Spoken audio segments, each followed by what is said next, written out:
اور آپ سے بہت ہی صفائی سے ہم یہ بھی عرض کریں گے کہ آج سے تقریباً 70 سال پہلے ہمارے قائد مجاہد ملت حضرت مولانا حفظ الرحمان سہاروی رحمت اللہ علیہ نے پارلیمنٹ میں کہا تھا کہ آج اگر ہندوستان کی سرزمین پر گاندھی جی،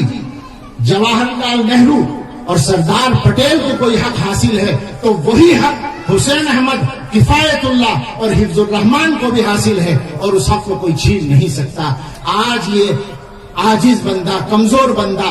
دارالعلوم دیوبند کے طاقتور اسٹیج سے صفائی کے ساتھ یہ بات کہنا چاہتا ہے کہ آج ہندوستان میں اگر ہمارے وزیر اعظم نریندر مودی کو، ہمارے وزیر داخلہ امت شاہ کو اور ہمارے RSS کے چیف موہن بھاگوت جی کو کوئی حق حاصل ہے تو وہی حق مولانا ارشد مدنی کو، محمود مدنی کو، مولانا ابوالقاسم نعمانی کو، عبدالخالق مدرسی کو، مولانا ناصر حسنی کو، ولی رحمانی کو، یہاں تک کہ اس بندے عبد غنی سلمان گجروری کو بھی حاصل ہے، اور ہندوستان میں کشمیر سے لے کر کنیا کماری تک ہر گاؤں کے رہنے والے ہر عبداللہ اور عبد الرحمان کو حاصل ہے، اور ان کو اس حق کو کوئی چھین نہیں سکتا۔ اللہ ہمارے اس ملک کی حفاظت کرتا ہے۔